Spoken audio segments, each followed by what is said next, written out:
It's time. Pulling the notes, pushing the buttons. That's not the right size. That's not the right one. We'll eventually get it going, I promise you. Right on. All right. Is bigger. Corley Moore, Firehouse Vigilance. It's weekly scrap number 96. Wow. 96. Dude, yes. Rob Ramirez. All right. I tried to trim down this intro straight out the gate. I tried to trim this down, but bear with me because I'm throwing a lot at you. Tonight's guest is Rob Ramirez. He's of National Rescue Consultants, the Mayday Mindset. He has been a student of the fire service for more than 20 years. Homeland Security, FEMA, USAR, Florida Task Force 2 since 2006. He was in Haiti when it was shaking apart.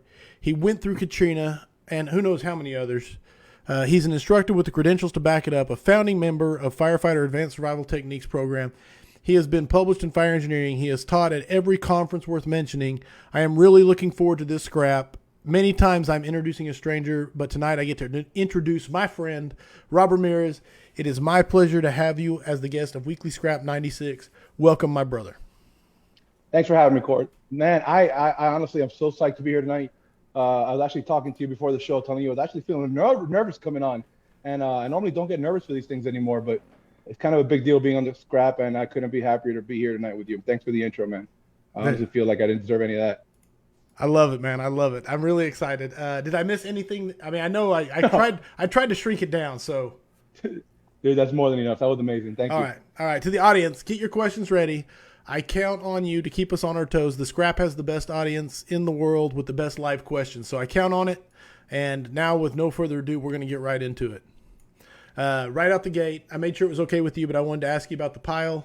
How goes the work on the collapse? The world basically watched, just in horror when that collapsed. And go ahead and give us an update on what you feel comfortable talking about. Well, as you know, I was up in Oklahoma doing our thing with you when it all went down on the 24th, 25th in the evening. So I was out of town for the majority of the part of the rescue. The guys down there are doing an amazing job. I was able to spend a couple days with them, witness the work that these men and women are doing. And like you said in the intro, I've been in the USAR world for the better part of about 16 years and been very, very fortunate to be exposed to and around men and women that do this at a very, very high level, not only in the United States, but international teams such as Fairfax and LA and foreign countries. And the men and women working the Surfside collapse are doing an honorable deed. They're doing work that is unimaginably hard. I've come close to tears several times over the last 2 weeks, just having conversation with them, being out at the pile with them, seeing the type of work that all the rescuers are doing, not only Florida Task Force 2, but the teams from international teams from Israel and Mexico, the other teams on the FEMA program, and I'm going to miss them, so I'm not going to shout them all out. We have teams from all over, from Jersey, Virginia, and the list goes on and on. Indiana. And I said I wasn't going to do that. I'm doing it. But I feel remiss if I don't mention that these guys are working so hard. They're working around the clock, Corley, and the work. They know they're digging for bodies at this point. Right. And we're an urban search and rescue team. Search and rescue being the key. To change gears for us from search and rescue to what the men and women there have been doing the last couple of days is a tough transition for any rescuer. And yet they're pushing on at a feverish pace. They're resting only to get fed, hydrated, whatever rest they can, and they're back on that pile. Wow. Digging on their hands and knees, brother, on their hands and knees. The weather down here has been horrible.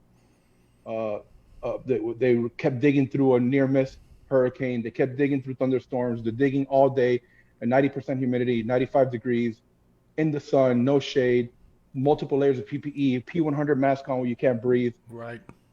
Man, I can go on and on and on, but thanks for asking. The work being done is a great humanitarian mission, and I couldn't speak better of my guys and girls there. I couldn't be prouder. I couldn't imagine. I can't imagine. And absolute great shout out to everybody going on. I'm going to catch you up with the hype first from everybody, and then I'll hit you with your first question.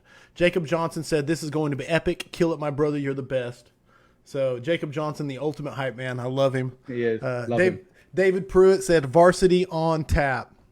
Excited for this one from Jesse Jones. Dane Yaw said, "Woohoo, kill it, Rob." So we got we have the Honor the Fallen reunion going on. It's awesome. Yeah, we do. It was great. Love those guys. Adrian Florido said, "Show us the hair." I'm assuming he's talking to you because you know me, I've got no hair. I got no hair tonight. The hair is under a hat. Fair enough. And show the hair tonight. Now, here's the first question I want to throw at you, and it comes from Rich Anderson. He said, "Did you get to work with the Israelis? I heard they were absolute pros." I did not work directly with them. I did spend time with them off the pile. All my team members assigned to Florida Task Force 2 did work with them very closely on several earlier missions. I'm not going to talk about them on here. It's exactly what they were, but they were part of the very public rescue of one of our City of Miami firefighters was digging for his 7-year-old daughter, and the Israeli team was played a pivotal role in that rescue from my team members who were there and participated in it. Their team has been nothing but a godsend. Their efforts are incredible, and they dug for our people like if they were digging for theirs. And the relationship forged there. I was talking to my friends yesterday. We on our FEMA USAR BDU tops, we have one side that keeps Velcro available so we can go from a state team to a federal team. The guys from Israel also have the same Velcro on their BDU tops.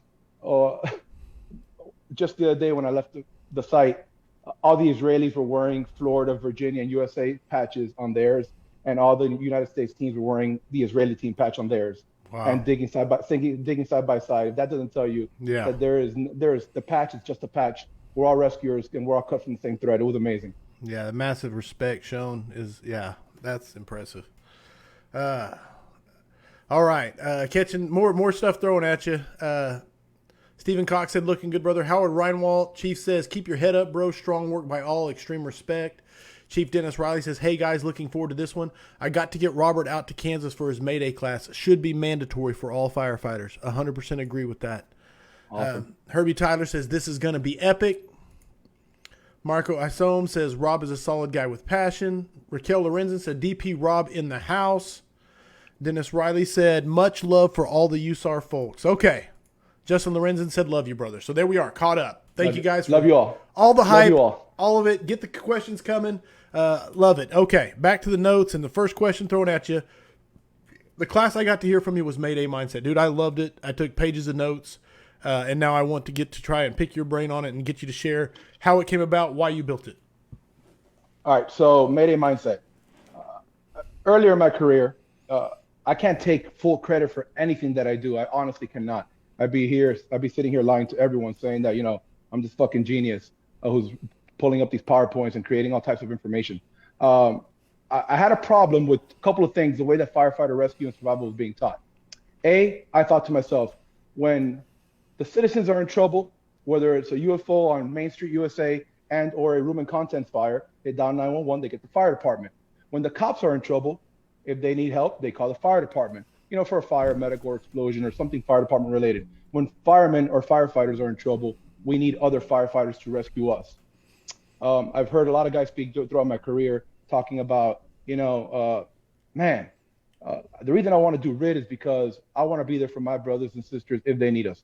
Or the truck does truck work, the engine does engine work, the ambulance does medical work, the rescue companies rescue firemen and citizens. And I always thought to myself, how can we prepare ourselves to rescue each other if that's what I wanted to do in my career? Absolutely. I love firemen. I said it everywhere I go, I say, I love firemen. I've been doing this job since I was barely 20 years old.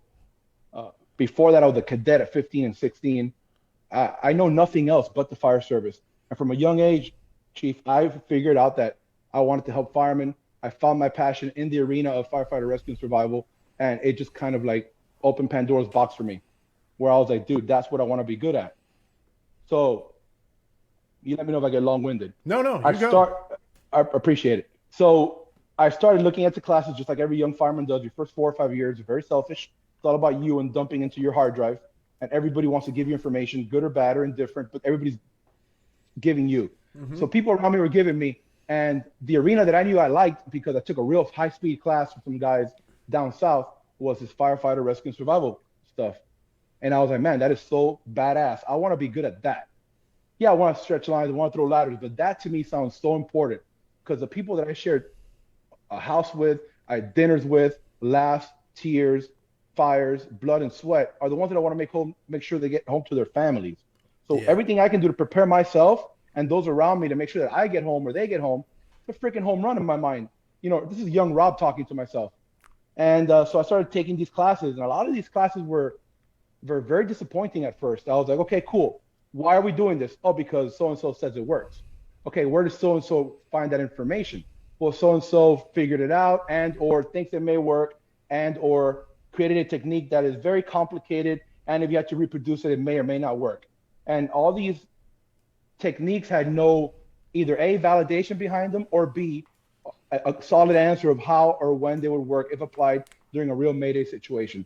And that led me to start looking into researching and information. And here we are. Right on. Since from '09 till now, we've probably done easily, put 1,000 guys and girls through our program at some level. The program's constantly in some form of evolution. We're constantly learning. We don't train guys, we train with guys and girls. So every time we go out there, something works better than something we were doing before, and we run with it. We're not too cool to say that is our way or the highway. And this program is data driven and street vetted. So everything we do is from the data being collected by either back in the day, simply NFPA, NIOSH, the losses, or the brush study, and or firefighter rescue survey, and or. And we kept moving on and progressing. And as we matured, the program matured. As the information became available, the program matured. And here we are now, in 2021, looking at a program that we can teach over 40 hours, over 5 days, and every single day is different than the next. And everything we're pushing is either is very simple, efficient, and actually it's very efficient, and easy to reproduce under stress. And that's our goal. No, yeah, that's that, and I think that's the key to the whole thing that makes it so relevant. Let me ask you this, because just as you talked, it made me think of this question, which is out of left field, not prepped. What's the biggest change? Like you said, you started this basically 2009, roughly. Mm-hmm. So over the last 12 years, what's the biggest change you think that's occurred? The biggest evolution, probably, from the beginning to now. The program itself, the evolution has become how simple yet efficient our techniques have gotten. Where we were teaching in the beginning, you start teaching techniques and you're trying to teach things that no one else is teaching because you think it may work better. And we've come full circle now to where we're teaching the basics and making them look advanced, but making sure that through scaled training, which is repetitive, reproducible, and very efficient and easily pulled under stress or made available to us during stress as a reflex, not a reaction, through training and real simple techniques that capture success and move from that point forward. And I'm kind of going down a wormhole myself right now, trying to get too ahead of myself, but I don't want to. But dude, the simple answer is simply the program has become more simple and more reproducible based on the current data and based on the information that we've learned by simple failure. Failure has taught us so many things. Right. That's all it is. No, let me ask you this, because I know you're not a fan of LUNAR. And I'm not asking you to break down LUNAR, but was there ever a point where you were a fan of LUNAR early on or anything? Absolutely. That's all we had. Okay. Yeah. So that's okay. Makes sense, because the same thing for us was like we bought into LUNAR right out the gate. It's like LUNAR. And you're like, you get to a point where you're like, hold up. If you ask me for a LUNAR in the kitchen while I'm chopping up onions, I can't hardly give it to you. So you're asking a guy to do advanced calculus while he's in a knife fight in an elevator. It just doesn't happen. This guy's fighting for his life. This girl's fighting for her life. And now you're asking him to do advanced calculus and give you his location. I don't even know what it stands for anymore because we don't use it. Now, we're not setting policy, but it's all we had in the beginning. So you don't know what you don't know. Right. And as we matured, the program matured. And we got rid of that altogether because we're human before we're firefighters. And the human in the Mayday is not going to recall that under stress and duress. Love it. Okay, sorry for my little sidetrack. Love it. What is the biggest Okay, well, hold on. I got Justin Lorenzen is throwing a question at you. And he said, Rob, what would you say to the crews that see the RIT assignment as a BS do-nothing assignment? That's funny. Hey, what's up, Justin? Justin's a great guy. I got to meet him up in Oklahoma.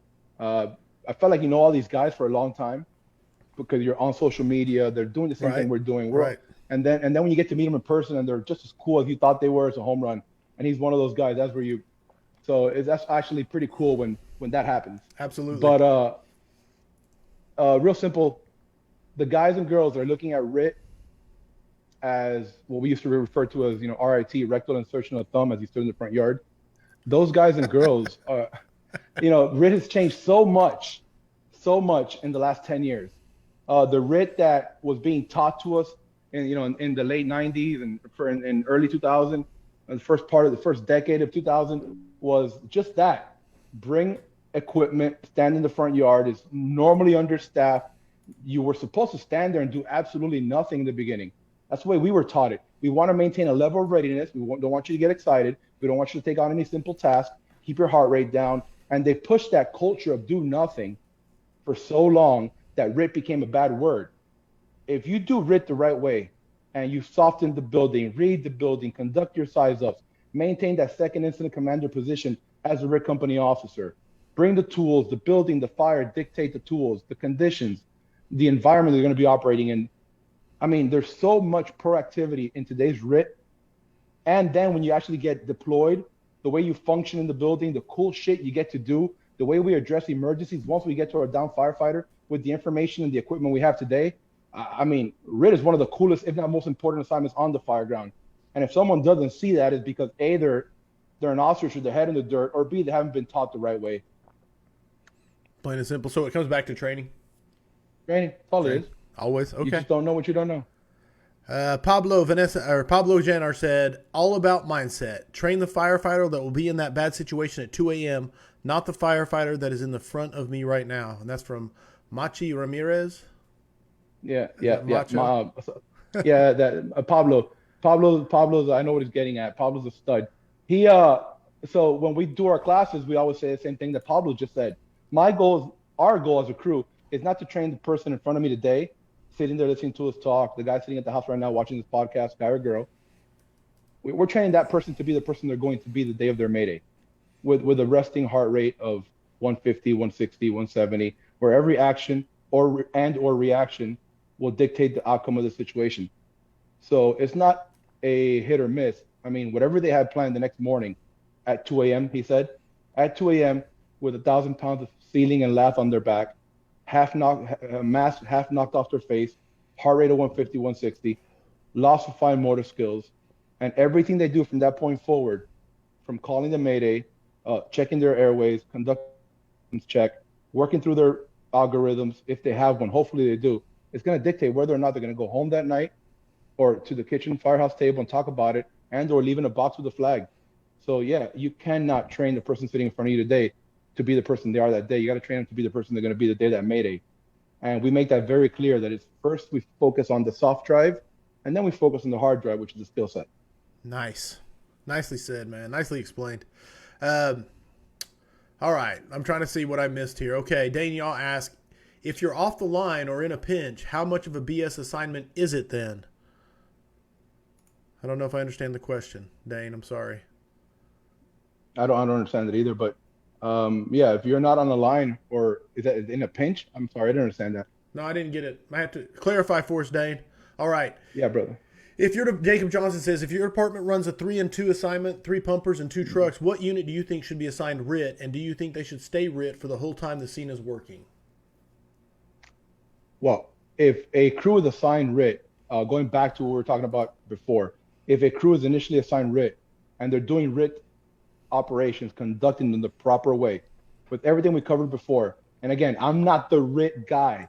Like, this is not like a RIT program, but I'm telling you my opinion is based on what I know and what we teach when I work with studs like Basil and all of those guys from OFD, who I've learned so much from the last couple of years. Those guys are conducting RIT operations and training at a level I've never seen before. Nice. But those guys are studs in my book, and some of the people I reach out to, those are my subject matter experts. If we're conducting any type of RIT operation the way it is, off the rip of that paper, and you're on scene and that's your assignment given to me by Chief Moore, I would hesitate, as long as interior ideation conditions are present and firefighting is being done, to switch that crew out with a fresh crew, because there is so much of a potential for information loss in transfer. because a lot of information you're taking visually, and you may not be able to pass that. If I'm monitoring building conditions, fire progress, so on and so on, accountability, where the members are going in by, where the first line went, the second line, who's searching above the fire floor, where the ladders are, where the secondary means of egress are, and then all of a sudden you pull me that off that operation and give me another job to go pull seating somewhere, and someone else comes in fresh. They're way behind the 8 ball. Right. And that transitional period, I can lose a fireman. I'm trying not to lose firefighters. So if I get assigned that position, I like to stay in it for the duration of the fire. That's just not my fire to fight. You can't fight every fire. But as far as the staffing goes, I'll tell you what they do in South Florida that really irks my nerves. I'll throw stones on my own place first. We run rescue companies, which are not rescues, ambulances that transport, but also go to fires. And we sometimes, based on the staffing or the order of arrival, if we're using trucks and engines to fight that fire, and we have a medical ambulance and or rescue already assigned to victims and or firefighters on scene or rehab, we'll get a 3-person ambulance with bunker gear and turn them into our RIT team. I'm not saying it's right or wrong or indifferent, but historically, those are our youngest members. Right. And with the least amount of experience and exposure. So you're putting a real heavy load on them. And we roll that dice over and over again, and shit that never happens all the time. So the day that something does happen, and I got 3 brand new guys coming after me, or 3 junior members coming after me or someone else, and they're unsuccessful, I mean, what kind of damage did you do to those members? Right. This stuff that we talk about all the time. And you're not doubting their heart. You're not doubting their heart or anything. This strictly comes down to experience and training. You're absolutely right. It's not about heart. I'm protecting them the way I see it. No, absolutely. I'm protecting them from themselves. All right. Hey, Rob, you are doing well. Papo, what tools would you recommend for initial RIT team besides the RIT pack? That's from Alexander Valbuena. Alexander Valbuena. What's up, brother? So, tools that are the building, the fire conditions, and the circumstances are going to dictate this response. If you're either ordinary construction, concrete block and sheetrock. I mean, down here we talked about it. We were up there on during the hot wing challenge. Our doors, our windows, our structures. We're trying to keep the AC in. It's hot as shit down here, and we're trying to keep the hurricanes out. Right. So if you try to keep hurricanes out and AC in, we lock our shit up real tight. So if you try to get in a window that's hurricane or impact glass, a door that's set in block and or metal frame, you're not forcing these doors the way you do up north. Right. You're not breaking these windows or cutting windows into doors with a chainsaw from the outside. That kind of stuff does not happen down here. So to answer Alex's question, the building, the fire conditions, and the circumstances, and the location of your members are going to dictate their answer. Simple, real simple. No, and I don't think anything can replace knowing your district. I mean, that comes down to just knowing your district. Absolutely. I'm trying to get good questions thrown at. I mean, they're sending them, so they're coming at you. Drew Elliott said, "What is your position on the RIT team being stationary versus being fluid and moving based on conditions and where crews are operating?" Getting a lot of RIT questions, so. I am. How Basil thinks I'm doing a good job. Basil actually is here somewhere. I know. He said, "Basil, text me if I'm messing this up, bro." So it's funny shit. So we have actually seen it done 2 ways. We've actually worked through crews operating nearest the crews that are in the most amount of risk, or the crews that are incurring the highest amount of risk. That's where I want my RIT team closest to. If I do have a RIT officer, it's okay for the RIT officer to be walking around monitoring, again, building conditions and actions, because that's going to dictate where he's going to staff or deploy his people. Identifying entry means or egress means for the people in the building, and for him and his crews. If they're done softening the building, pulling burglar bars, softening impact glass, taking doors, whatever they're doing, that's going to dictate whether or not. I'm not a big fan of a stationary, flamingo down here in Florida, the old plastic flamingos, right, in the grass. Yeah, we're the flamingo in the grass theory, or the yard gnome. I'm not a fan of that. It gives me heartache when I see a RIT company show up with a Stokes basket with everything on their truck, and they just park there in a corner, where off the scene, off the beaten path, and after the fire, they're still standing there, and they never moved 1 inch. Right. That's a yard ornament. That's not a proactive RIT crew. So I'm not a fan of RIT companies that just sit around. I am a fan of knowing where your RIT company members are if you're the RIT company officer, assigning them to do minor tasks and details that are going to enhance their ability and efficiency, but monitoring where the greatest amount of risk is being incurred is that company officer's position and responsibility, and that's where I'm going to focus my members on assigned to RIT. Absolutely. Okay. Mark Davidson, we got another on the, but he said should be viewed as the cavalry element getting ready to charge in. That mindset is critical. Yard shepherds need not apply. So there's another term. We got yard flamingos, pink yard birds, yard gnomes, and yard shepherds. So there you go. That's awesome. John Shilshit, man, dude, I'm sorry if I butchered your name. I say that every time you ask a question. The third, but he said, I think crews don't see RIT as an important function because it is not often used. Younger firefighters in my area have never seen a fire, and now they are going to be put into a firefighter rescue position. Any thoughts on how to motivate the position? Data. The data's out there. The data shows that if and when Maydays are being activated, and they're being called, guys, they're being called. This is not, hard black and white concrete data, but something as simple as Project Mayday. If you just want to talk about Maydays, Project Mayday captures close to 6,000 Maydays, coast to coast, border to border, in a 5-year period. So we're calling Maydays in the United States. So I understand how they feel, but the old saying of facts don't care about feelings, it holds true. Dude, I get it. You haven't fought a fire in X amount of weeks and or months. I get it. But if you get assigned to RIT, this shit is happening. It's happening 5,000 times a year. They're being called, and this is how they're being handled, and this is the best way to do it. Not based on Rob, based on the data. Okay, so don't sit here and tell me that you don't want to do that because it's never happened in your backyard, right, but it's happening everywhere else. If you also haven't pulled somebody out of a fire, I get it, but it's happening every 2 hours and 30 minutes according to the study, right? Right on. We're data, looking at baby. 9.8 rescues a day with a 75% survival rate, and the list goes on and on and on. Facts don't care about feelings. So make sure your members understand the why, and then teach them the how. But just teaching them the how without the why puts you in a bad position as a company officer and or an instructor. Love it. Love it. All right. We are caught up here. I've got Jacob Johnson saying, my man, Basil Ibrahim says, what's up, brothers, with a lot of flexing. He's got a lot of flexing arms going on. With no sleeves. Yeah. I didn't, but he's here. But that was a while back, so you know. Yeah. Marshall Boyd says, wouldn't you rather have the experience in the building since that's where 90% of the Mayday rescue resolutions come from? Just a thought about the newer guys outside assigned to RIT.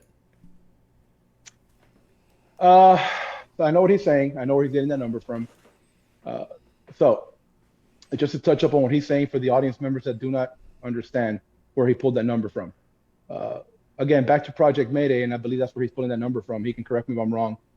I can't see what you're saying there. Right on. But 88% of Maydays out of those 6,000 we talked about were resolved by crews inside the building, meaning engine companies that I'm assigned to or truck companies that I'm on resolved it after I called my Mayday, not the RIT team, and or crews operating near me.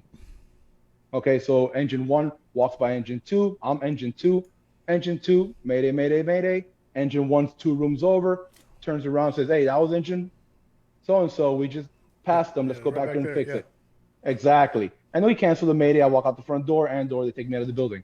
So 88% of the time, a lot of these Maydays are being resolved not by self-rescue and or a RIT team, but by the crews operating in the building. So in theory, I'm putting my air quotes up, in theory, the more people that occupy that space in bunker gear, the safer we all are. Our best risk prevention or risk management is a healthy interior firefighting culture. And that is absolutely true. Now, do I want to leave my junior members outside versus inside? These are not RIT teams that are making these grabs. These are 88% of the people in the building are just people in the building on some functional fire ground assignment, whether it's search or stretching or throwing ladders or overhauling.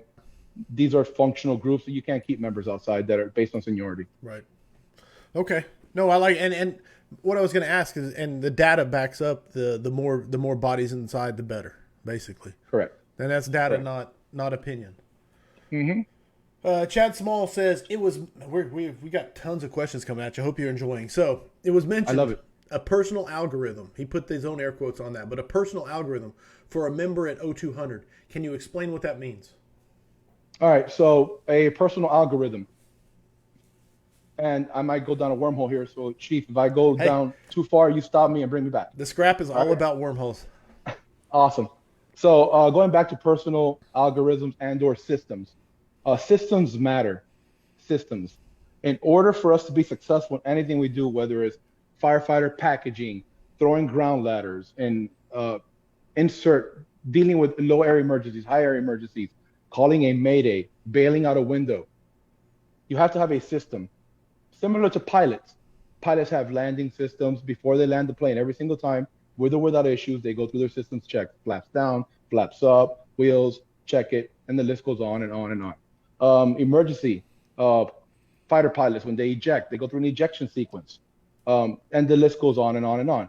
We need to create systems for everything that we do, or algorithms. What am I prepared to do when I'm, again, laying 2 in the morning? We'll use Pablo's scenario. 2 in the morning on my stomach with 1,000 pounds of ceiling on my back. What am I prepared to do? Am I going to freak out and try to figure it out then? And or have I played through the scenario through visualization and realistic training over and over again, so I understand that I'm going to set off my pass device, check my air, fix my mask, reach in my pocket, get my flashlight, check my regulator, and go down my systems checklist. Whatever my components are, they're going to keep me alive. In our program, we create systems with primary contingencies, alternate contingencies themselves, and emergencies. We use a PACE methodology. It's something we've used for a long time. I've heard people like Paulie Capo use it. Rick George, the godfather of all this, he uses it. And again, we're just students of theirs, and we add our own twist to it, what works for us, and we put it out to the public. And if it works for them, God bless them, use it, and then abuse it, and then bastardize it. Right on. But as long as it's something that you guys can create, where you're going to run into a problem is if you don't have any algorithms for any one of these emergencies. If you don't have a preconception of what you're going to do when you're under duress and laying on your belly with the ceiling on your back. If you do not have those answers done, I mean, you got to do this shit 1,000 times before that reaction turns into a reflex. So I'm not saying go out and do it 1,000 times tomorrow, but start creating systems and keep these systems in conjunction with the data. So don't run around with shit that doesn't make sense on your person if it's not data driven. Don't create a rescue technique that's not data driven. Don't carry shit on your gear that's not data driven. Stop doing shit because other people are doing it, right, or someone at some fire academy somewhere told you that's the best way to do it. I mean, it has to make sense, guys. I'm not the subject matter expert. I just figured out that my training and the data, when mixed, and then you add a little bit of human psychology and physiology and biology and self-awareness and honesty, there you go, are going to create a positive outcome. My goal is to get home to my son, man. My goal is to get home to my son. My goal is to exploit my pension for as long as possible. And I want everyone on here to do that if they have one. Hold on, I got to timestamp certain things just so I can have sound bites to use later. All right, brother, I'm going to try and there's so much stuff thrown at you right now. With the idea and stats saying crews on the same floor or in the area make the initial RIT rescues, there are some Northeastern and Midwestern, from what I've heard, that are using the RIT team to move in and fill the role that the team closest to the Mayday is called. They fill in to do whatever that crew was assigned, allowing the closest response to the Mayday. So is it just kind of rotating forward? Is that what you're saying? Anyway, what do you think? I personally do not use that technique down here, but the goal is to get to the firefighter and start problem solving and or conducting a systems check for them. Are they trapped? Are they out of air? The high pressure emergency? Is it a out of air, low pressure emergency? Is it a mask failure? Is it a personal injury? Is it a medical issue? You know, a lot of our Maydays nowadays are medical issues. We've had Maydays where the guy sprained an ankle, broke a leg, going up the stairs. So whatever it is, the goal is to get to that member, I don't hate it. I don't hate it. If the crew nearest the victim and the red team switch roles because that crew has information that is going to get them to the victim faster, by all means, get to me faster. Don't stop firefighting because once the fire goes out, everything gets better. This is where you need to have some, first due diligence, or I'm sorry, discipline. You need to maintain that first due or assignment discipline in order for the Mayday to get better. Right. So if you're fighting fire, we can't all drop hose lines and go look for our down brother and sister. That's being handled, but someone needs to check that fire because once the fire goes out, everything gets better. But I don't hate it. I've never heard of it, and I don't hate it. Yeah, especially if you trained on it and it was expected maybe and part of your personal algorithm. Mm-hmm. Yeah. Okay. Yeah. Juliet said, "Thank you, brother. Solid content." And then he added a lot of pink flamingos with some laughy faces. So it's pretty nice, man. We got the whole yard awesome. bird. Yes. That's awesome. Hunter Coddington said, "Rob, what's your opinion on wearing a hat right now while having such amazing hair?" First of all, I love Hunter. He's a high-speed young man, and he's also one of these awesome rig guys. Hunter has great hair. Hunter, I haven't gotten a haircut this week, dude. Move on with your life. Jacob John said, "I know you," and sometimes I don't realize it's a joke when I start reading the question until I'm halfway through, so you have to forgive me. It's a joke. I know you talk about the amount of Maydays that happen without a complete size up or 360. Can you expand on that? From Jacob Johnson. I'm sorry, read that again. I'm so sorry. I know you talk about the amount of Maydays that happen without a complete size up or a 360. Can you expand? All right, cool. So a large majority, I'm not going to give the number now because I'm not prepped for it. I don't have it on me, so I don't want to make it up. But a large majority, up into 60% of the Maydays that were called from 2015 to 2019, which is our last set of data that we collected, full 360s were conducted. It's very important, and this information is for guys like you, the guys that are pulling up and going to start, giving out assignments and trying to get some type of understanding of what the fire is doing with the build, how the building is reacting to it, and how our actions are affecting both the building and the fire. Right. That being said, if I am the first due company officer and the size of the structure, the amount of gates, padlock, or just it might be a city block, one of these warehouses. If I cannot finish my size up, if I can't finish my 360, if I can't get that done, it's very important that I announce that on the radio to all incoming crews. So that incoming crews and or incoming company officers not only know my conditions, actions, and needs of what I'm doing, what the fire is doing, how the building is reacting, and what assignment I've gave myself. Am I operating in rescue mode? Am I going offensive, defensive, fast attack, whatever language or jargon your agency uses. But they also need to understand that 360 was not complete, so that they know that I have not had eyes on all 3 or 4 sides of that building, and that there's an unknown back there. It could be a backyard with a killer dog. It could be a pool. It could be a triple decker in the back and two floors in the front. And we do not know this information yet. So it's very important that gets announced on the radio. I've actually changed a lot of what I do based on that data since 2019, where if I'm unable to conduct a full 360 and or 720, I call it a 720, 360 plus 360, because not only the building that'll get you, it's a ship below you and above you.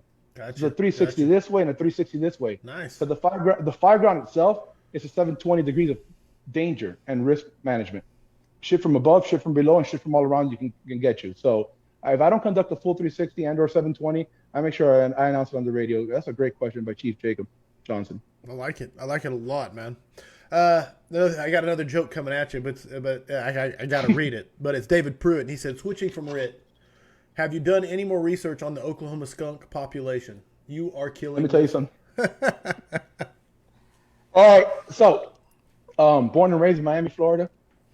Never seen a skunk at a Chick-fil-A. So myself and 2 of the people who are actually, Blake was just on your show last. Right. And Chief Johnson caught a break during the conference and went to good old Chick-fil-A for some of Blake's favorite chicken. And as we were leaving, I saw what I thought was a black and white cat cross our path, at which point with a live skunk. I had never seen a skunk in a parking lot. I yelled it out. They didn't even bat an eyelash at it. They did not react. Apparently, skunks are normal where they're from. Not in Miami. I've never seen a skunk outside the zoo, and Fair that's enough. that became a thing, brother. Definitely. And I think it'll be forever a thing. Perfect. Okay. Hugh Long says, for younger members in the service, what are some of the best drills, reps, and evolutions to work through to prepare for potential Mayday situations? Dude, we got some hardballs coming at you. Yeah, you ain't kidding. These are all long answers, man. And I wish I can answer them all like the way I would want to answer them because a lot of the stuff being answered, I'm sorry, asked is part of the program, Right on. and it takes so much time to teach all these skills. But 100%, man. the way you carry your gear, the way you mentally prepare before, during, and after shift. So your nutrition, your hydration, your amount of sleep, how you check your gear in the morning. I mean, you show up to Firehouse in the morning, there should be bells ringing. Every air patch should be going off, they should be getting checked. Pass alarms should be going off. Mask and regulators should be being used. Practicing in gear, training in gear, fire gloves with hoods. You know, the days of training and not wearing fire gloves because it's hot or not wearing hoods because it's hot. I'm not saying every time you go out there, every rep needs to be on air. I'm not saying that, but you need to build to that level. Right. And you need to be comfortable in that gear because that's the gear you're going to be wearing the day of your Mayday, and or the day you're going to go in and rescue one of your brothers, and or the day you go in for the citizen. And I'm just going to talk about a real quick story. So, Go. you know, we do a little podcast as well, and we had one of the guys from 55 Fire on, and he was telling us about a grab he had that week. So if you guys know anything about these guys from 55 Fire, they're fit to fight fire. Hell yeah. As you know, they're high speed, locked in, top notch, varsity as fuck. Damn, I cursed. I'm sorry. You're good. Hey, it's a scrap. You're okay. I know. I'm sorry. I'm getting all into it. So, you know, one of the things he said beyond everything we talked about that day that caught my attention was how their successful VES, second floor VES, through a ladder, made the window, got to the victim, drug the victim out under high heat conditions, zero visibility, no hose line, above the fire floor. You know, your classic badass call. Right. Dude, he never once mentioned that he wasn't comfortable in his gear, that he had a regulator problem, that he had an SDBA problem, that his mask didn't fit him right. That was the least of his concerns at that moment because he's constantly in his gear. And everything in his gear made sense the way he wore it and how he carried it. Therefore, all he had to worry about that day was making the window, making the door, making the grab, and out the window. Nothing else crossed his mind. Whereas someone who's never in gear would be dealing with all those little speed bumps that are going to cause either delays and or change your biology and ultimately change your performance because they're hot, because it's tight, because my hood is on wrong, because. Right. So young members, bottom line, keep it simple, train in your gear as much as possible. It needs to be like your most comfortable pair of jeans, wearing those pants, those boots, the helmet, that hood on air. Love it. Dude. Love it. Got to timestamp it. Sorry. 43.07. You never know which one's going to be the like little sound blurb. You know what I'm saying? Good with it. All right. Enjoyed hearing you speaking more. Brought a new member of my department and we both were at the edge of our seats. My question is, how do we respectfully help others understand that we are overcomplicating rescue training to rookies, right? By trying to show off the coolest, latest new tactic. If it's not reproducible under stress, I say get in the books. If it's not reproducible under stress, keep it simple. Keep it very, very, very simple. There are techniques that we can do under stress and through constant repetition that are doable in zero visibility when you're wearing fire gloves, which are like oven mitts. So if you're wearing oven mitts and you're trying to tie a triple rescue knot figure 8 flying rake shore, you know, type at a webbing with a heart rate of 160. That's your buddy on the ground who you just had a conversation with an hour before about what you guys were doing tomorrow morning, and now he's trapped and or out of air and or hurt. It's 1,000 on the roof, 500 on the ground, on your neck, and you're wearing oven mitts, and now in zero visibility, which is where most of our rescues are happening, which is in zero visibility. That's data, not opinion. And now you're trying to bring webbing out of your pocket with oven mitts on and tie some complicated knot that you just watch on YouTube and trained on for the last 2 shifts. It's not going to happen. So how do we do it? Simple answer. Keep it simple, keep it efficient, and keep it reproducible under stress. If those three components are not there, then get rid of it. You're just weighing yourself down. Get that shit out of your pockets. Get it off your gear. You're just decreasing your time on task and fatiguing yourself faster. Keep it simple. Keep it reducible. What was the middle one? Keep it simple. Keep it efficient, and then keep it reproducible under stress. Reproducible. Okay. Sorry, I'm taking my own notes. Taking notes on my own scrap here, like it's not recorded. All right. Alexander Valbuena. I'm not sure if I understand the question, but he's got a scenario for you. So he says, scenario. You are the IC at a structure fire. In your experience, what would be the one thing you have learned that would make the most impact in the survival of that Mayday firefighter? And what should that firefighter not do? I'm the IC at a fire. Right. The first thing I'm going to do is understand that it is a human situation. So if I'm the IC, I'm thinking already, I'm activating my Mayday. I'm keeping him on the channel we're all operating on. I'm switching all of the units to another one. I'm striking a second alarm, if not already, or third if I'm on a second. And then I'm going to make sure that that firefighter and I have a human conversation if he or she can communicate with me. So we talk about this all the time. If I'm the down firefighter and Valbuena is the chief officer, and at that point it's simple, man. It's just, I'm calling the Mayday, Mayday, Mayday, Mayday. And his answer should be, firefighter with the Mayday, who's this? Next thing out of my mouth should be, it's Rob. I don't want to hear engine company 1, seat 5, or seat 2, or seat 1, or alpha. None of that matters at that point. If he needs a LUNAR, if he needs information, well, the best thing he can do to increase my survivability is A, put firefighters in the building. Okay? B, start the RIT team. Not only start a RIT team, but start a RIT team that's proactively trained and has been tracking my whereabouts, my location, and my actions for the last X amount of times since they've been on scene by monitoring communications and checking in with me and being cognizant of the building type, construction conditions, and actions. Then his conversation with me needs to get me back in the fight. Because my survivability, if I depend on self-rescue, I'm going to be successful 35% of the time. If I depend on RIT, I'm going to be saved 6.8, 7% of the time. So we're looking at 35 plus 7. We're not going to do math on a podcast.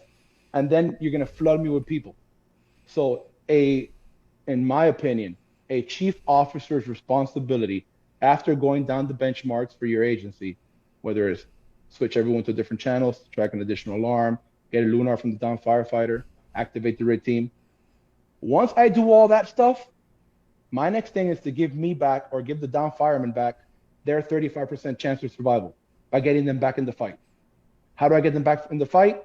By switching them from their lizard brain, quote unquote, air quotations, their primitive fight or flight brain, which they're in right now, to their thinking 2 + 2 = 4 cognitive brain or prefrontal cortex. So how do I do that? I talk them down. Hey, Rob, this is Chief so-and-so. Where you at? What happened? What do you need, Rob? We're coming to get you. So-and-so's coming to get you. Hey, Rob, do me a favor. How's your mask looking? You got your mask on? Can you move for me? What do you see around you? Okay, Rob, do me a favor. Try to get to a window. Set your pass device off. Okay, turn it off for me, Rob. And work with me to get me back in the fight. Love it. If you treat me like a freaking robot, I'm going to stay primitive brain where 2 + 2 = absolutely nothing because it doesn't freaking matter. And I'm going to panic and go back to the last thing I did, which resulted in a positive outcome in training, which hopefully wasn't let me rip my mask off and run out of the building. Right. Because training matters. Right. 100%, man. Those training scars. Over and over. Man. Mm-hmm. Okay. So many questions. I'm trying to pick which ones. Do you have a preferred method of firefighter packaging? This is from Jason Wesley Hall. I don't want to leave you out. Again, this is Basil's arena, but I'm going to go ahead and try to answer the question like he would. Like he would. I have so much respect for these guys, man. I really, really do. It's okay for us to stay in our lanes. It really is. For young firefighters listening and for middle of the pack firefighters listening, you don't have to be a fucking expert in everything, dude. It's okay to be good at something. Just be the best at it, excel at it, and be a good firefighter, but be awesome at throwing ladders, be awesome at cutting cars, be awesome at doing searches, be awesome at being a good paramedic. Pick a lane and learn everything you can about it. I hate the saying that, we're like masters of I'm sorry, what was it? Jacks of all trades, masters of none. Yes. I hate that. Be the master of something, or at least try to be. So, back to what was the question? I forgot the question. Oh, I'm sorry. Preferred method of firefighter packaging. Do you have one? Real simple. Yes, answering like Basil would. That's their lane. The firefighters' position and or condition and or emergency, whether it's low pressure, high pressure, mass failure, injury, medical or not, is going to dictate which method we use. I have a primary method I like to use. I have an alternate method I like to use. And then after that, we go right down the list for emergency methods. My primary method, every time we carry some form of pickoff strap in our left pockets. My company and I do, and most of the members that we train do. And that pickoff strap is what we use to convert the air pack. We do not use the air pack conversion packaging to create a class 3 type harness to drag. I've spoken to a lot of vendors, whether it's MSA, Scott, Draeger, insert, your air pack company here. And these air pack belts, the seat belt of a Draeger and or MSA and or Scott, are the 3 that I'm very familiar with because they're the most common in our region. Right. Are not designed and or tested for hauling, horizontal movement, down the stair movements, or out the window, lowering. They're not designed for that. So I like to make sure their systems, their gear is on, tightened, and we use pickoff straps to tie them in to themselves. Orient ourselves where the head is, orient ourselves where the feet is, do a full systems check, and that's my primary way. Is every time it's going to be the same thing because we want to create a reflex, and my reflex is always going to be left leg pocket on me. It's for them. Pickoff straps pre-deployed, rolled to where it comes out in zero visibility. I have a ball on one end and a monkey fist on the other, and I can feel both of them in the dark with my gloves on. I know where the non-locking carabiners are. I feel the right chest. I find the clip on the top right chest.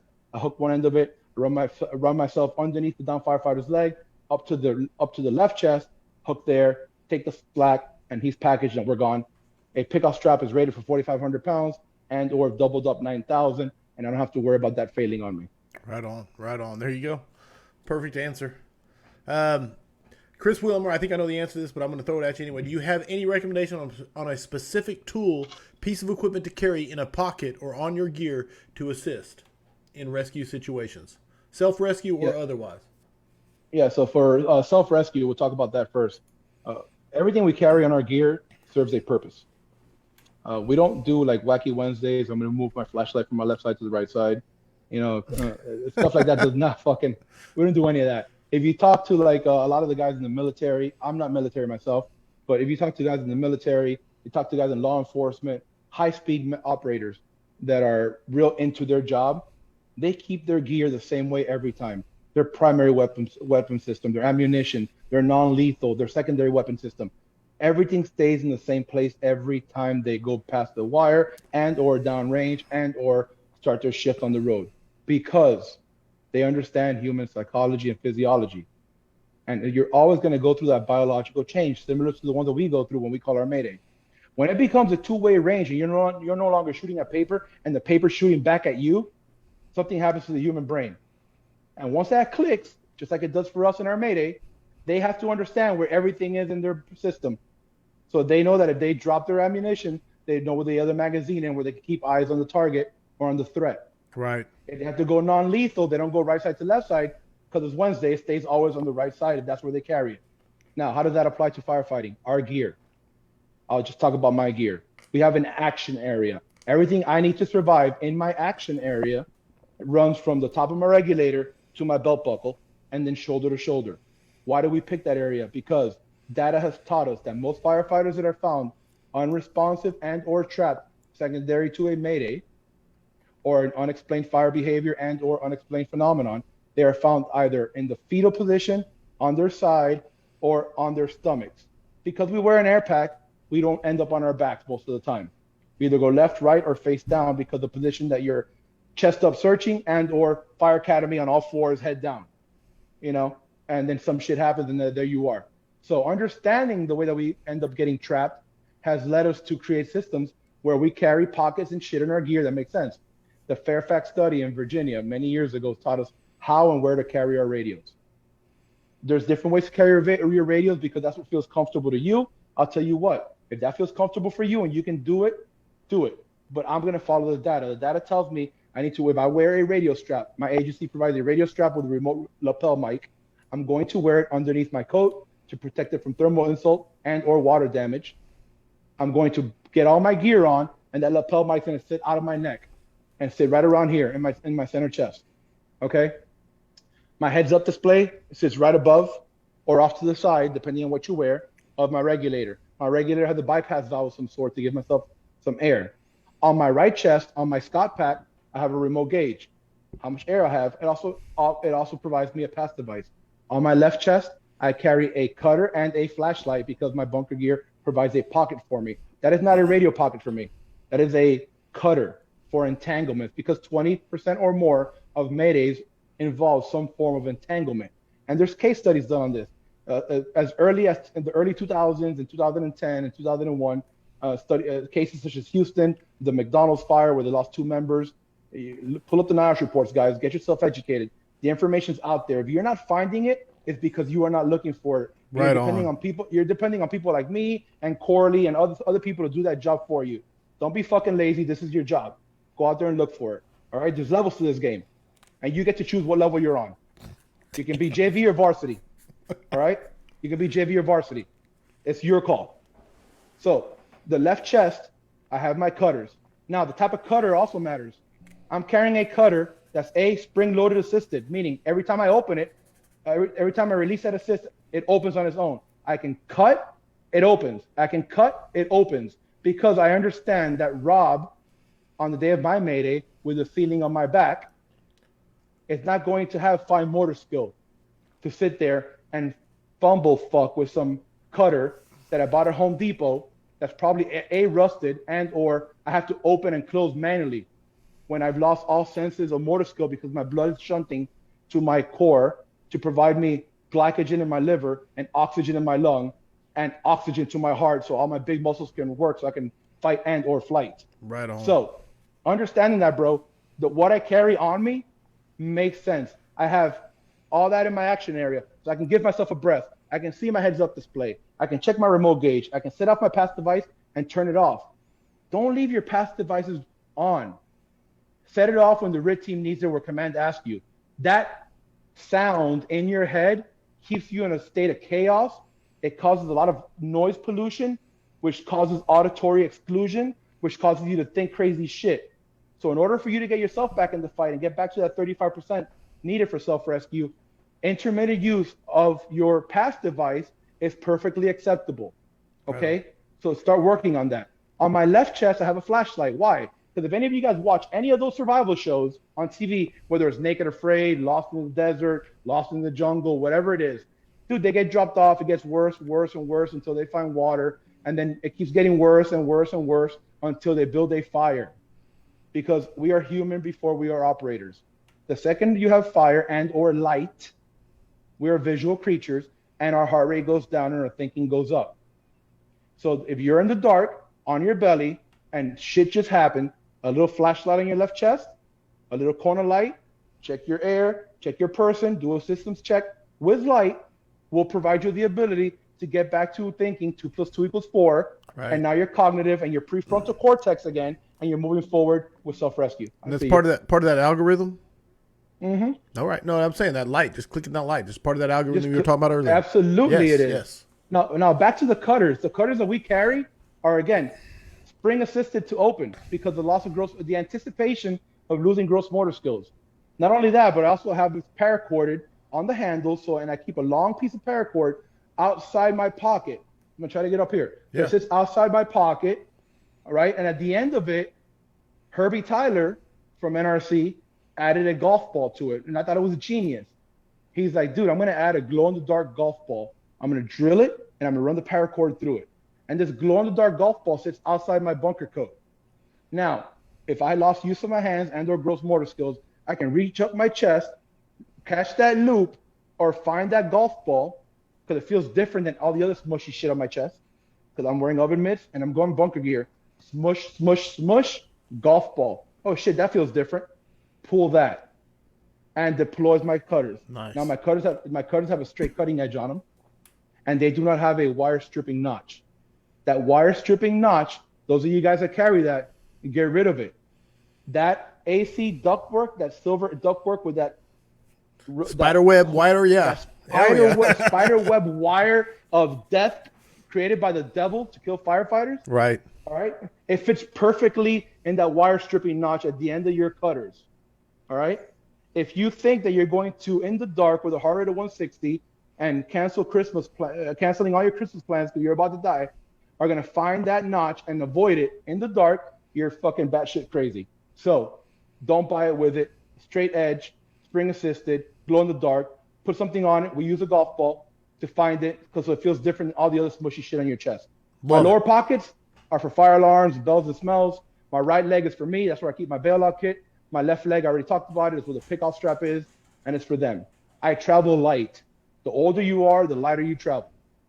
Love it, dude. Hey, dude, if you listen to nothing else than that diatribe right there on what to carry on your action area, then this scrap is worth it. Awesome. Brother, there are so many. I'm trying to catch up, but there are so many coming at you. Okay, I'm catching here. J-Lo, Justin Lorenzen coming at you again. He said, in your opinion, Rob, what is the most important firefighter survivable RIT skill to teach to the young, inexperienced in the Recruit Academy? So he's asking about Recruit Academy specific. Is it pack conversion, face piece swap, etc.? What if you said, prioritize? Honestly, packaging. And packaging is an all-day class because you have to teach them to package in zero visibility. If you train for the worst-case scenario, you get rid of the worst-case scenario. Everything else should be easier, in theory. So I would focus all my efforts on packaging. If you can package a down firefighter right, that's a huge percentage of the battle. Because that's going to require A, finding him, B, finding head versus tail, meaning where his feet are in relation to his head, checking his air, identifying the emergency, and then getting them packaged for either a straight haul and or out a window downstairs and or out a window on rope and or upstairs and or downstairs. So packaging and moving, when taught correctly in zero visibility with a little bit of stress and arousal from smoke and fire, it's the most important skill set you can teach any young recruit to increase not only their survivability, but ours, if they're the ones that come to us. Nice. Greg Rogers got one to throw at you. He says, Greggy, it's all about a tactical rhythm and splitting the building for RIT. What's your take on that, Roberto? All right, so first and foremost, I want to tell Greg that I am beyond proud of him. Greg is a rescue squad officer on Florida Task Force 2. He's been on the pile 17 days. Damn. So he's writing to us right now during a break on the collapse pile. Greg Rogers is NRC and probably one of the best structural collapse guys I've ever been around in my career. So I appreciate the question. I love you, what you're doing, bro. Get home to your family. I miss you guys like crazy, and I'm going to stop talking before I get teary-eyed. Right on. You're making me. Yeah, he's a stud. He's also a captain with the City of West Palm Beach Fire Department. So Greg teaches RIT. Greg teaches RIT for our Firefighter Advanced Survival program. And he is, again, like I said, I can't say enough about the guy. Long story short, splitting the building is something that he loves to do. He splits his RIT teams. So similar to the question that was asked earlier, I believe it was Drew that might have asked it, Elliot, about being mobile versus stationary. Right. A lot of the stuff that I do is based, again, on what I've seen Greg teach and or been around him while he's teaching. He's all about splitting the building geographically and his crews, if the staffing provides, and putting members nearest where the action is happening and or the greatest amount of risk is being incurred. So splitting the building versus however you guys talk about your buildings, whether it's 1, 2, 3, 4 side or Alpha Bravo Charlie Delta side, he'll put crews on the RIT team and actually split them in teams of 2 if the staffing provides, and or 1 member on each side and a company officer on the Alpha side, and then deploy them that way based on building size and or location of greatest risk activities being incurred. So that's a great question by Greg. And again, bro, get home to your family. It's been 17 days too long. Says he's on a break. He's on a break. He's still out there. So, Stud. no, absolutely. Basil's chiming in for you. He said, proud of you, bro. Writ is personal. Keep the formalities out of it. So he approves. So there you go. So first of all, I just want to say something. I'm surprised Basil's awake right now because it's 10 o'clock and he's usually in bed by 9. It was 14 minutes ago he said it. So Okay. that's how far behind I am on the comments, by the way. That's a good problem. David Pruitt said, this scrap should be mandatory. You have been humble, apologetic, have given credit to others. When you didn't know, you didn't make it up. When you didn't know it, it was straight from the heart and right on target. No, I can't agree. Dude, 100%. David, right on point, man. Rob is the Thanks, real Dave. deal. If you didn't Thanks, know Dave. he was the real deal before the scrap, you're finding it out right here live. All right. Tuning in late, but just have to say I heard you will be at Ozarks this weekend. And if that's true, I can't wait to see this gathering. Are you coming to the Lake of the Ozarks? I cannot make it. Okay. The whole collapse thing threw my schedule off. Okay, fair enough. I was like, man, I'm going to be there, so I was really pumped. I was going to go up with Sean Duffy and Pablo Jenner. Gotcha. All right. Well, I'll see Pablo and Sean. And You will. all right. Consolation prize. There we go. Jason Lynn said, Rob is like a Swiss Army knife. He must be a Quint guy. I do operate on a Quint.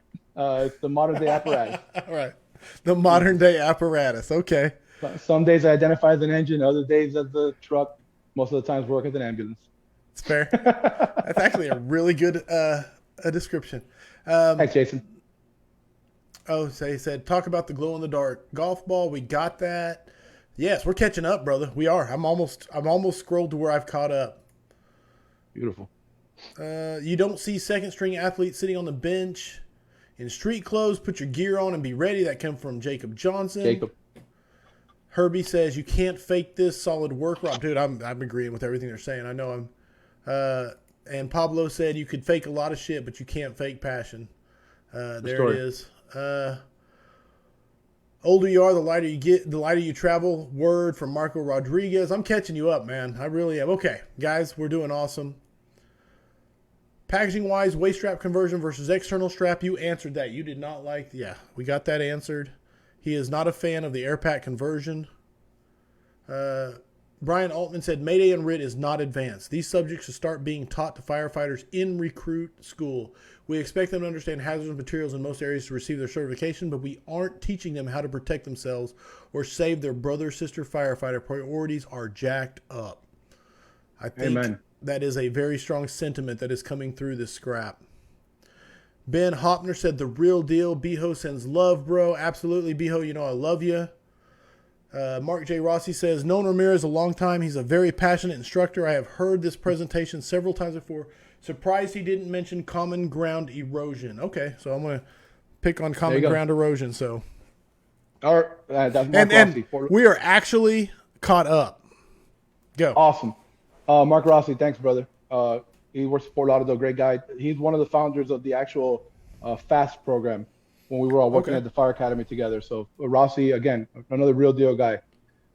With that being said, common ground erosion is what we refer to as, first of all, in order to have common ground erosion, you have to create common ground. Okay. So what happens is, as a company officer and or senior firefighter at your station, whoever's conducting your training for your agency or your group, your goal should be to create some form of common ground. In order to create common ground, meaning, how are we going to throw this ladder in limited space? How are we going to stretch this line beyond the pre-connect? What is an engine 1 on the B shifts plan for stretching beyond the pre-connect? If engine 1 thinks they're going to figure that out the date of their first time they have to stretch beyond the pre-connect, engine 1 is mistaken. Right. Now augment that times 10. What is engine 1 on the B shifts plan for packaging a down brother fireman and or surviving a Mayday situation if one of them is involved? If they're going to depend on the conversation they had on the table that one time to be the solution to their problem the day of their Mayday and or RIT activation, they're going to fail. So engine 1 needs to create common language and common ground through training, repetition, and time on task. So what Rossi's referring to is, as the call gets worse, if you have created only a little bit of common ground via tabletop or unrealistic training, everything that happens, that domino effect of things that happen at every single line of duty death, every single one of those is going to erode your common ground and common language. And what firefighter A is seeing and firefighter B is seeing and the company officer will be completely different at one point. Right. And it will result in a negative outcome. Damn. So the more shit that goes wrong, the more common ground erosion you're going to suffer on scene. And that will result in a negative outcome, which can be a civilian and or firefighter line of duty death. Damn. If that doesn't get you thinking, then I don't know what else could. True story. No, absolutely. Love it, man. Dude, I want to tell you this right now, okay, Rob? Because when I do scraps, I always go through and try to research the person. And I try to write down a list of questions that I'm going to ask them. And the list of questions, I got to question 2 out of 12. So just so you know, we're at a minute 10 or an hour 10. And so that's like just beautiful stuff from the audience, man. That speaks a lot to the quality of the audience. So I love them. All that being said, I'm getting ready to hit you with books. Are you ready for that? Sure, let's do it. All right. So I always like to ask our guests, is there a book or books that you think firefighters should be reading? And I have to tell them, it does not have to be firefighting books. What do you think firefighters should read? All right. So prefix this by saying that I wish I had more time to read. I really do. But I keep a very busy schedule. My son takes up time that I need to give him when I'm not working. And so reading is something that I really wish I could sit down and read a book. I try to do it at the Firehouse, but it's impossible. It's just impossible at the Firehouse. Not because of the call volume, because I work with rock stars that need constant stimulation.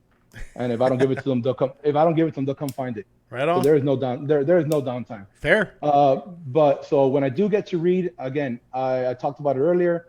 It's okay to be a one-trick pony, and I hate saying that word. I'm not really a one-trick pony, but I'm passionate about what I'm passionate about.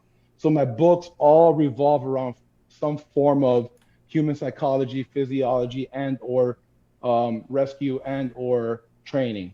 I spent 5 years as a training officer for my department, and then the last couple of years as the captain. So I'm trying to, I guess, diversify my portfolio. But right now, the books that I go back to most often are, again, one of my biggest mentors from afar and close is Rick George. Yes. He is just that guy for me. I geek out when I hear him talk, and he talks about biology and hard drive versus soft drive. A lot of stuff that I've mentioned. Amazing dude, yeah, 100%. Amazing, you know. So his book on developing firefighter resiliency. Yes. You know, him and Bob Carpenter, retired from Miami-Dade, great book. Deep Survival by Lawrence Gonzalez is a great book as well. And then, you know, Sharpening the Warrior's Edge is another book I like to read. Again, psychology, physiology.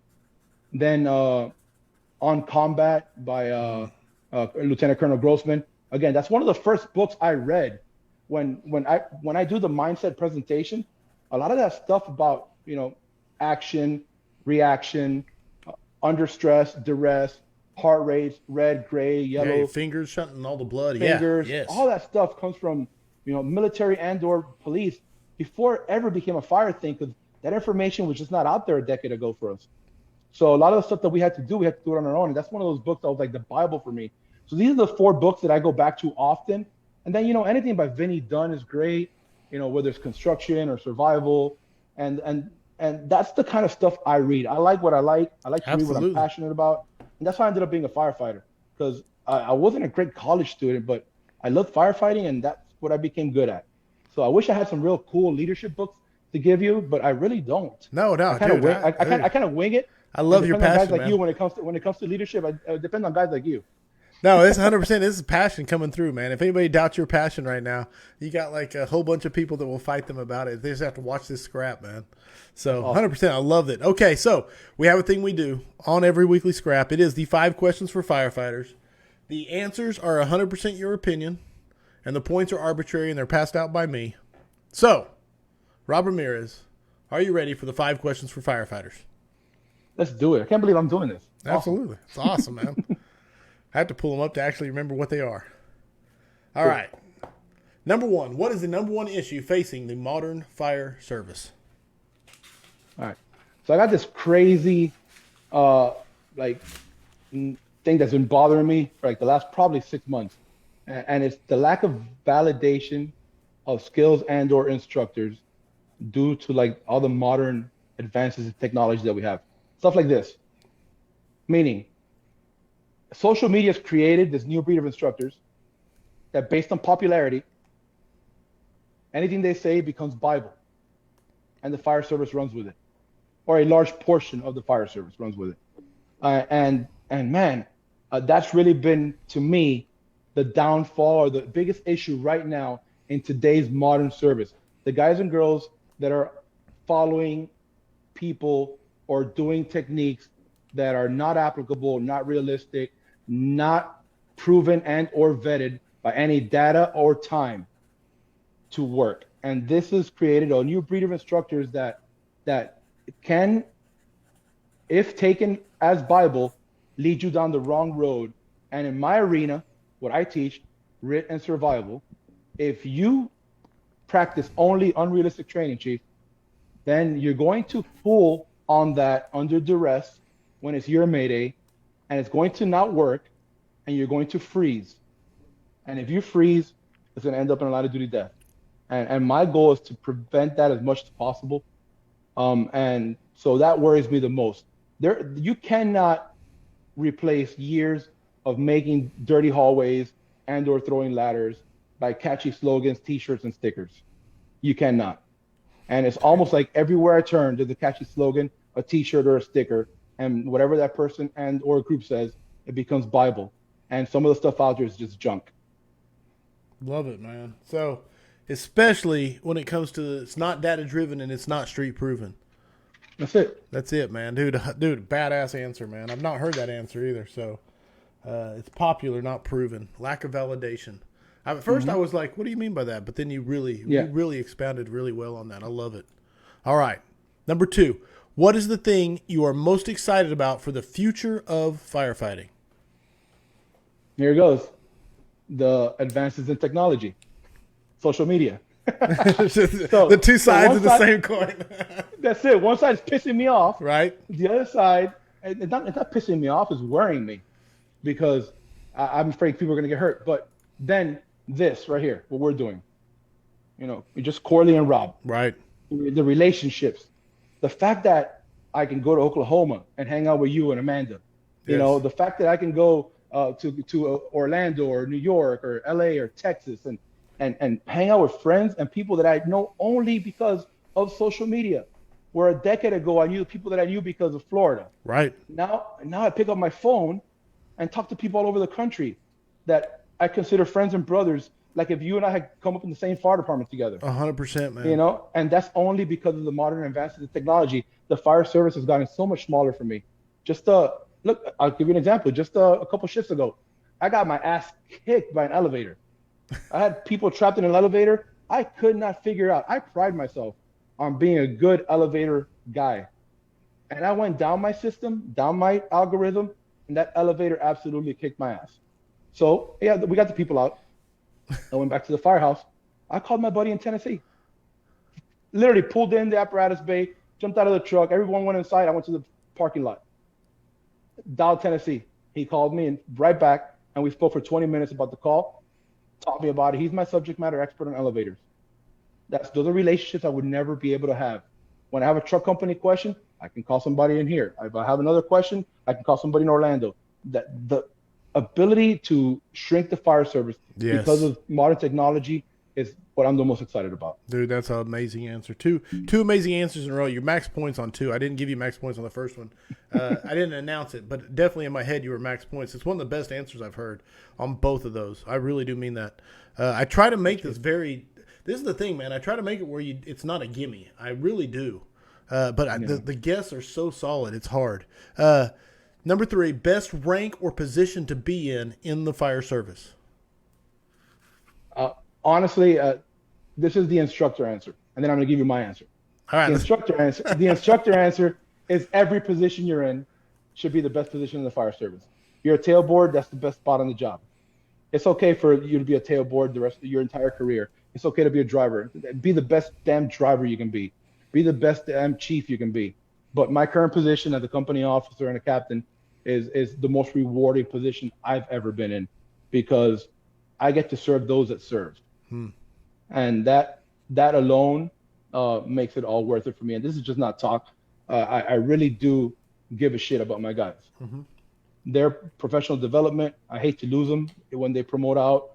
I hate to lose them when they leave to other firehouses. But man, the position I'm in now, the opportunity I have to help these people develop and serve them and their families is something that I do not take lightly. And I honestly believe that the fire company officer is the best position in the fire department, a middle management spot.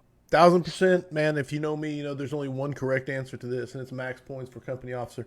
The thing is, man, if you do your job, they will promote out because you've groomed them and mentored them and prepared them, and then it rips your heart out when they go. So anyway, It does. absolutely. Best advice you have ever received. All right. Sorry. So the best advice I've ever received, the most memorable one, I've received advice from so many people. I'm constantly getting advice from people, whether they know they're giving it or not. I'm listening. I love to learn from other people that I think of highly and or value their opinions.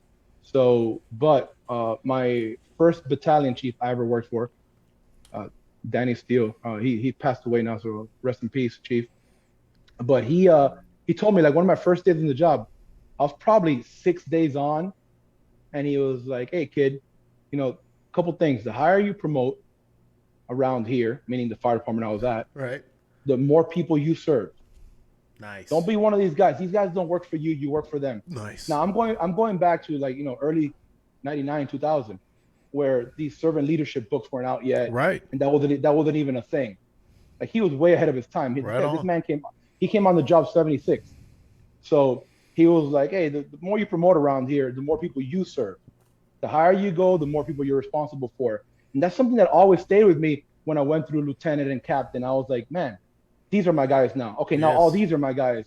So now I'm serving Joe Public when they're down 911, but also the people that serve with me, I'm serving. Right on. And that's something that I never took lightly. And then, the same thing. He was like, always undersell and over-deliver. Let your men become your biggest ambassadors, because nothing speaks louder.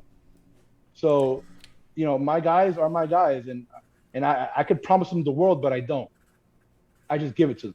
And they'll go out and they'll be your biggest ambassadors, and nothing speaks louder. Nobody wants to hear you go around the fire department about what you do for your guys. Let your guys go around and tell them what you do for them. Hell yeah, bro. And trust me, when there's an opening in your firehouse, they'll be lined up at the door to work for you. Hell yeah, dude. You. Oversell and underdeliver. Always. Undersell and overdeliver. I say it wrong, and dude, that's beautiful, dude. And 100%, man. Oh, dude, that's a great answer. So, dude, you're crushing it. Appreciate it. Number 5, my favorite question. I love to hear the reasons why. There's no wrong answer. So, heavy fire, searchable space. Would you rather be assigned to the nozzle or first in on VES? So anyone that knows me personally knows the answer to this. I know Jason Lynn spoke about the Quint. I do work on a ladder company, and I am a 1,000% through and through truck company minded officer. I do carry hose. I hate everything about it. It's heavy. It's wet. It gets dirty. You got to load it and wash it and take care of it. And people care how you load it and how you deploy it. There's people for that, man. It's okay to stay in your lane. That's not my lane. That's why I do not teach it. That's why I do not preach it. I am 100% on that rescue, through that window, under heavy fire, to make the VES grab. I'm not the guy that wants to be stretching that line. Right on, right on. That's it. That's just me. That's all I want to hear is the reason why, dude. Dude, you just absolutely destroyed the 5 questions for firefighters, man. I don't know. Awesome. You're the 96th, roughly. This is the 96th scrap. I don't think the 5 questions have been around for all 96, but through it all, that was one of the best 5 answers I've heard. I try not, like I said, I try not to just make it give me a softball.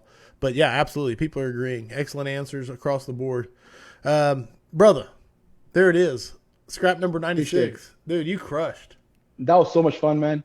I felt like I talked to you for 10 minutes. I loved it. Well, it's been almost an hour and a half, so it went really good, dude. The audience, amazing. Another scrap in the books. Where can people reach out to you, get a book a class, get information? They can reach out to me anywhere, man. My email is captainrob1075@gmail.com. My Facebook, Instagram, on our podcast, the Train to Live NRC podcast. We're going to be all over. We have a survival class next month in Arkansas. Then we're, what's next month? August. Then in September, I'm speaking at the International Fools Conference in Central Florida. Nice. Yeah, then we have Fort Lauderdale Fire Expo. We're doing a survival class there in October. And then I'm back up in your neck of the woods for Chief Brush. We're doing a man versus machine for his fire department. Nice. In November. Piggyback into that somehow. So we got to hang out then. But other than absolutely. that, man, I'm around. I love to talk to firefighters. Like I said in the beginning, I love firefighters. I love this opportunity. I've had a blast, man. Thank you so much. It means the world to me. Dude, you crushed. I mean, seriously. All right, real quick. I do my housekeeping, which is Sam Adams, firefighter Sam Adams. He gave me this coin. I asked him to send me any symbology on it. I'm pretty sure that is the shape. Man, there's too much light on it. The shape of the county, Kern County Fire out of California. He came to the Honor the Fallen Conference. He gave me this coin. I'll be adding it, and it's his local 1301 IAFF out of Kern County, California. Samuel Adams, thank you for that, brother. I didn't get the symbology, but I'm pretty sure I can figure it out. That is the American flag in the shape of the county. And then the other one, I actually won this when I won a Smooth Bore Cartel hat, which is the Smooth AF, which goes right along with the Varsity AF, which is what this podcast was today. So I'm adding those two to the collection. I also today stained and put up my Taylor's Tins holders to keep my Taylor's Tins collection growing. So you guys can all be proud and quit making fun of my lack of coins. I keep getting that every week, but I appreciate it. I really love it. So, where was other things of note? I'm trying to see here. I'm going to try and catch your class in Arkansas is pretty close to my neck of the woods. So, we'll be in Fayetteville. Okay. Did I close my notes? Tell me I didn't. I might have. It's all good.